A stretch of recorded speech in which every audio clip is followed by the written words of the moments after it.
Guys, kumusta? Gawa tayo ng reaction video sa isa na namang kabalbalan na nangyari sa Pilipinas. Ng balita, ayan, eto, umpisa pa lang sa title pa lang, 25 baril, pampasabog, isinuko sa PNP. So, may nakita ba kayong pampasabog? May granada ba dyan? May M203 grenade launcher ba dyan? Hindi ko alam, ano kaya ang ano to?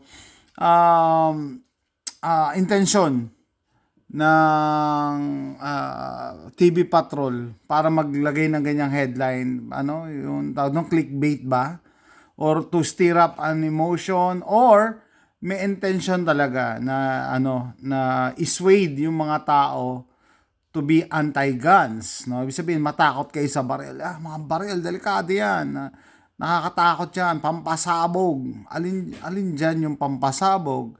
And kung ifo-focus pa natin dito, eto, may naimbento na naman silang term. High performance rifle! Saan man nakakabili ng high performance rifle? Kasi, gusto ko yung low performance rifles. And sino ang sino nag-gauge ng performance? Sino yung nagde-determine? Sino yung high performance? Sino yung low performance? No, pero basically, etong mga isinuko na to ay part daw ng collection niya, no? Na collectibles naman talaga itong mga to kasi mga World War II era firearms na ano nga tawag dito sa Amerika, curio and relic. Hindi na yan pinapansin yung pag meron kang Curio and Relic license, pwede kang umorder ng Curio and Relic na firearm, di-deliver sa bahay mo Sabihin, nagko-collect ka. Collector's license ang CNR license dito So, ayan for caliber 30 calibers to So, M1 carbine tong mga to. M1 carbines. So, 30 caliber. Ano ibig sabihin Bibigyan ko kayo ng context ng mga collectibles, mga antique firearms, curio and relic firearms. Hindi naman sa hindi sila nakakamatay. Nakakamatay pa rin sila. Pero, logically, it doesn't make sense na gagamitin mo sila sa krimen para kumita ng pera. Ano ibig sabihin? Kasi on their own, mahal ang value ng mga yan. Malaki na ang halaga ng mga yan. Mas kikita ka pa kung ibebenta mo yung mga yan kaysa gagamitin mo yung pang hold up. I mean, grease gun. Mang-hold up ka ng bangko. Sa dami niyan, ibig sabihin, mas malaki pa siguro makukuha mo. 'Di ba? Pag binenta mo yan. So, it doesn't make any sense. So, basahin natin mga comments sa mga kababayan natin. Ako talaga sa Pilipinas, mahilig sa mga ganito. No? Lalo na yung mga politiko or may connection sa gobyerno. Sila din to Nagpapapogi lang. Ang naisip ko nga dito, virtue signaling. No? Basahin natin yung mga comments ng netizens. Isinuko ni Monitoring and Enforcement Group Advisory Chairman Jesus Martinez ang ilan niyang armas matapos magrepaso ng kanyang records bilang parte ng tungkulin sa PN. So, member siya ng gobyerno, PNP Advisory Council. So, ito yung tatay. Merong kasi, nagkakalituan Sino ba yung nagsuko? Yung tatay o yung anak? So, yung tatay kasi may pwesto, may posisyon, nagpapapogi. So, nagpapapogi. Okay? Yung anak daw, alam ko, bali-balita, mas maraming modern firearms pero hindi yun ang isinuko. Ang isinuko itong mga curio and relic. Relic na lang ng World War II. Na firearms. Yung mga tipo ba pag may nasira dyan na firing pin, extractor, wala na. Na lang yan, paperweight na lang yan. Kaya dapat dyan iniingatan. Okay? So, ayan. Tignan ang comments para sa buong ulat. All comments. Sabi ni Winslow Cochico, these are World War II, not high performance weapon. Yeah, hindi ko nga alam sa Pilipinas lang inimbento yung high-powered, high-performance. Pero kung pagbabasihan mo ang performance, hindi sila high-performance kasi luma na sila Ibig sabihin may mga modern firearms na ngayon. Kaya nga modern and old pinalitan na yung old kasi mas maganda na performance ng mga bagong firearms, modern weapons. Yan, World War II, collector's item. Yes, collector's item yan eh. Hindi yan air, wala akong nakitang airgun. M1 carbine yan, hindi yan ano, yeah, pero meron, not convincing. Hindi convincing talaga kasi old guns eh. No? Ayan, high performance rifle, World War II carbine, tapos yung others, World War II M3 grease gun. Asan ang performance yan? No? Wala na, obsolete na nga yung function yan, kaya pinalitan na yung mga yan eh. Diyos ko po. Dito yung actual video naman. Actual video. Ito, ano to? Ay nako, mukhang ano to M14 ba to? No, yung mga sinaunang M4, ay sorry. Sinaunang M14. Ito, meron siyang modern dito, meron dito. 25 loose firearms, no? May loose firearms pala to eh. Tapos parte ng gobyerno. Ayan, M14, mukhang M14 to, 4. No? Pero collectible na din yan and napakamahal yan. Isa yan sa mga dream gun ko. Lalo na yung mga original sa katulad yan. Tapos don't tell me sa Pilipinas sisirain nyo lang yan. Diba? Ito mga shotguns. Mga shotguns to. Mga pistol grip shotguns to. Ito, grease gun. Grease gun gang. Grease gun. Ito yung M1 carbine, 4 oh. Actually, mahirap maghanap ng 30 caliber eh. Para dyan sa M1 carbine. Sa Amerika nga, bihira yung bala eh. Di lalo na sa Pilipinas. So, useless na yan. Hindi yan ano. Walang silbi yan sa pag-surrender. Anong Ito, shotgun na naman. Puro pistol grip ang shotgun ni Pogi ah. Okay, mga natin. Yung mga bala niya natitira na hindi naman ginagamit. Anyway, basahin natin yung mga comments dito. No? Sabi ni Briley, once na cleared, baka naman pwede i-auction yung mga vintage pa. Vintage na yan, collectors yan eh. Hindi mo yan, kaya nga, di ba sabi sa inyo dito sa Amerika, pwede yan ipa-deliver sa bahay pag meron kang collector's license na CNR license. Kasi kinokollect na lang yan, hindi na yan gagamitin sa krimen. No, sabi ko pag may nasira diyan na piyesa, wala na, hindi mo paperweight na yan, kaya dapat iniingatan na lang yan once in a while. Davao once again, may connect lang. Drama at its finest. Tama, drama lang to eh. I'm an American, how much do you want for them? Yung AK-47 na Lamas, di ba isusuko? Nila isusuko yung mga nagagamit pa, no?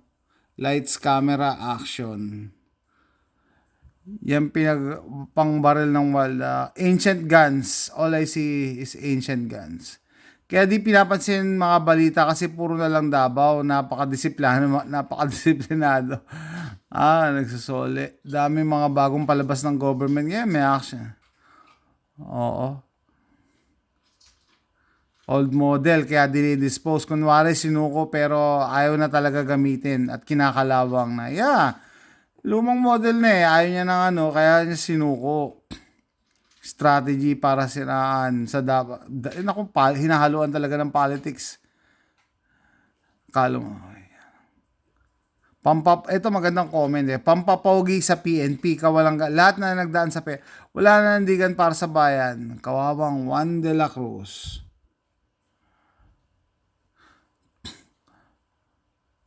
Directed by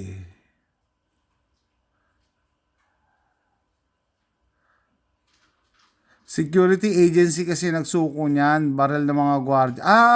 Okay. So hula ko yung mga yung mga shotguns, no? Kaya naka-pistol grip lahat.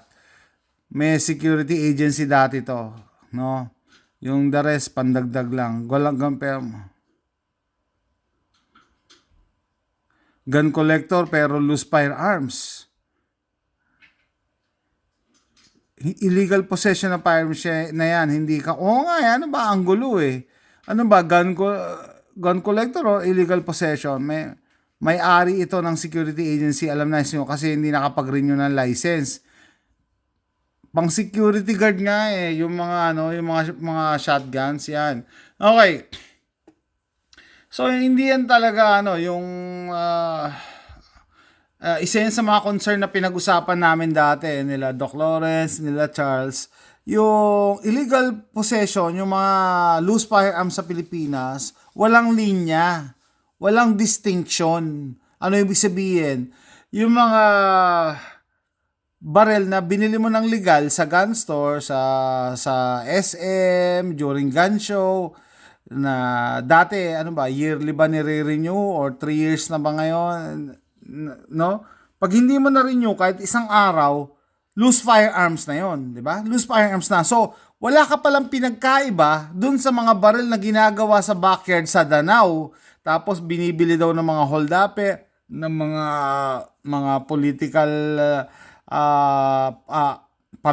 private armies. So walang distinction.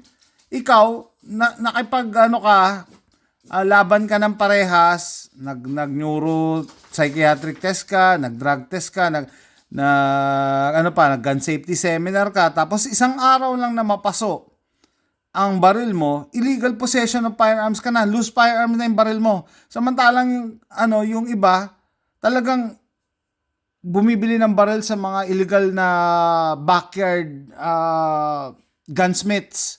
No, so walang distinction ng batas or yung implementation ng batas sa Pilipinas. Yan ang isa sa nakikita kong mali eh. Na katulad nito, collectors firearms, sasabihin nyo loose firearms. Dating may security agency, hindi lang nakapag-renew loose firearms. Kaya isosoli niya lang kaysa mag-renew, pa siya. Anyway, may pwesto naman siya sa gobyerno, di ba? Pampapogi. Ang pinupunto ko dito, guys, sa ginawa niyang pag-surrender, merong ano dito eh. Merong context eh. Ito yung context na gusto ko makita. Yan.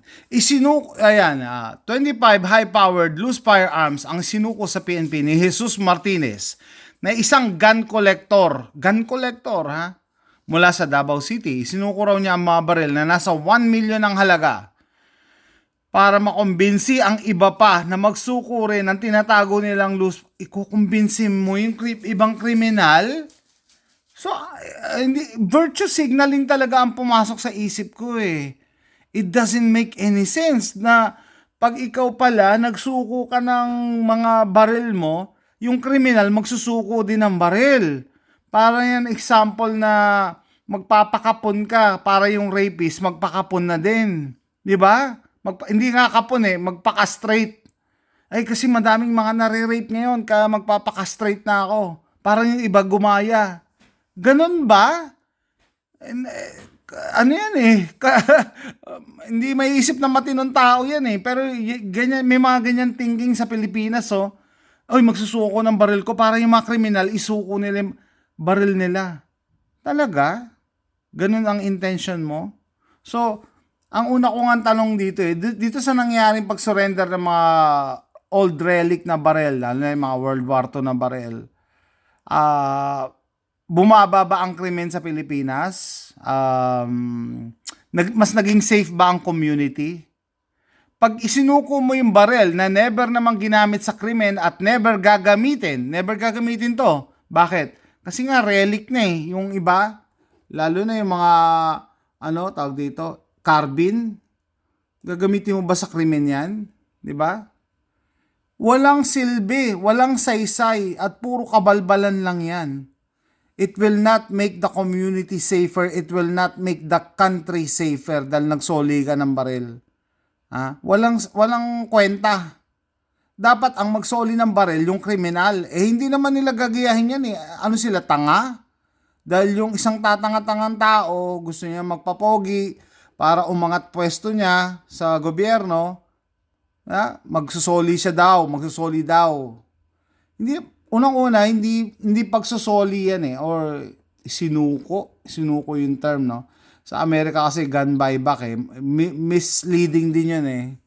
Hindi kasi nire-recognize sa Pilipinas ang private ownership ng baril, yun ang problema, no? So, ayan, it's just a sad day for history. Kita nyo yung grease gun dyan sa baba, tas yung 4 na M1 carbine. Part ng history yan guys eh. So ano mangyayari dyan? Sisirain? Bakit? Kasi nakakamatay? No? Ultimo kamao, pwedeng makamatay eh. Ha? Yung ultimo yung kutsilyo nyo sa kitchen, pwedeng makapatay. Yung cordon ng plancha, pwedeng makapatay yan. May mga kriminal na ganun eh, ginamit na ano, pang bigti. 'Di ba? So hindi dapat ano bigyan ng context. And ano ba talaga ang intent? Ano ang intention? Ano ang intention ng batas? Kaya naman naggumawa ng batas, 'di ba, para mas maging safe ang community, ang bansa. Pero di sa ginagawa niyong ganito, na-fulfill niya ba yung objective na yon? Hindi, kasi hindi naman gagamitin nga sa krimen yan at hindi na yan magagamit sa krimen. Lalo-lalo na yung 30 M1 carbine na 30 caliber. Ang hirap maghanap ng bala niyan eh. 'Di ba? O yung mga grease gun, ang hirap maghanap ng pyesa niyan. 'Di ba? So, walang silbi. Another papogi, another telenovela na gusto lang pag-usapan. And wala. Kabalbalan nga yung naisip ko nung meron na namang stunt na ganito, 'di ba? A few months ago merong kongresista na nagsoli daw, nagsuko ng kanyang mga baril eh. Ito rin naman. So, gusto nating malaman, in history, meron bang gumawa nito tapos, oy, may kriminal na kayo, isusoli ko na rin yung baril ko, susuko ko na rin. Wala. Hindi may isip kasi na matinong tao yun eh. So, this is politically driven na naman. May hidden agenda, may papogi agenda. Sorry to say. At basahin niyo yung mga comments, hindi na kumakagat yung mga tao sa mga ganyang mga stunt na yan. Drama. So, let me know what you think. Comment down below. See you next time. Bye. Drama at its finest.